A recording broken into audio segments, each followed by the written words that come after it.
I came into the compound and saw the children. 4 young children, beautiful children, 3 boys, 1 girl. He had so hypnotized the children that they should not speak and they should never say anything that has been happening in the house. I came in with a crew, with all the directors from the ministry and the permanent secretary. And so sad. We did all we could. We met a friend of his there who has stationed himself to monitor what is happening, and the nanny that visits them to take care of the children. So when I was asking questions, the children, I saw that they were not forthcoming. And I now excused everyone out. I said I needed to have one-on-one with the children. So I sent all the children in. I asked the nanny to take them in.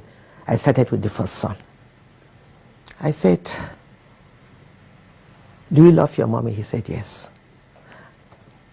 "Has your mommy taught you to tell lies?" He said, "No." I said, "You know that, is she alive or dead?" He said, "She's dead." "You know that she's now your angel and she's watching you. She'll be very sad if you tell lies." I'm here.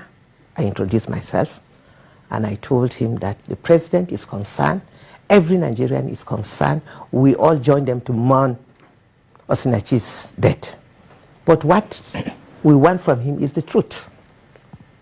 If they want us to help them, all I want from you is the truth. The boy adjusted his seat. He looked at me. I said, "Do you fear God? Did your mom teach you how to pray and speak the truth?" He said, "Yes." Then he opened up. There was nobody, myself, himself, and my permanent secretary. And thank God, my permanent secretary was recording everything. The boy now opened up and said that their dad used to beat their mom, and their mom was always sad. She would always sad and thinking he would beat her and fling her off. He doesn't spare them himself, that he gathered them in the room and will be beating them with a big belt. If the mom comes in to ask him to stop, he will turn back on her, beat her, lift her, fling her up.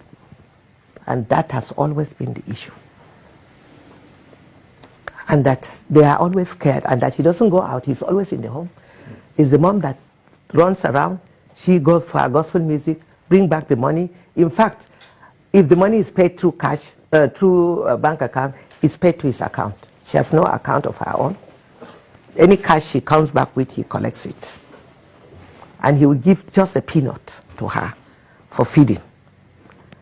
In fact, the boy said he eats more than them. He will give mommy small money, and when she cooks, the next minute he starts shouting and beating her, that he is always shouting.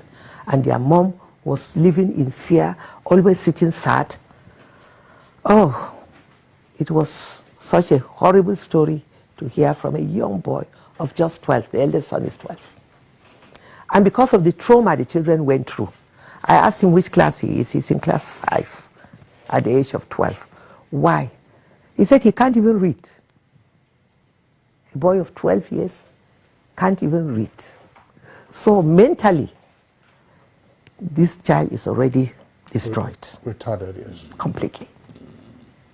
I was battling with tears. So when he finished, I asked him to move to the other side. I called the nanny to bring in the second child. The second son, wonderful, beautiful son, who is also gifted. Mm-hmm. I learned that he sings well. They mentioned it, so I asked him, I said, "Can you sing for me?" When he sang, you could hear his voice like an angel. The DPO had just come to do some investigation, and he met me there. We were all battling with tears. The DPO, a man, couldn't help his tears. The second son explained the same horrible situation that they've all been going through. So my PAMSEC said, even these two were enough. The other two, when I said, okay, call them and let's just... the third one said, "No, mommy, I want to talk." The little one, they insisted that they will also tell their story. So we sent everyone out, and we listen to each one of them, one after the other. In fact, the last one is 7. A girl, the only girl in the house. It's so sad. This is a situation that I'm calling on all Nigerians to stand with us and demand justice for Osinachi, and these children must be protected because he is not just a bully. I lack words to describe this man. And it is sad that women, so many women are living and dying in abusive marriage. This is one out of so many that we are hearing. He stopped her from communicating with the entire family.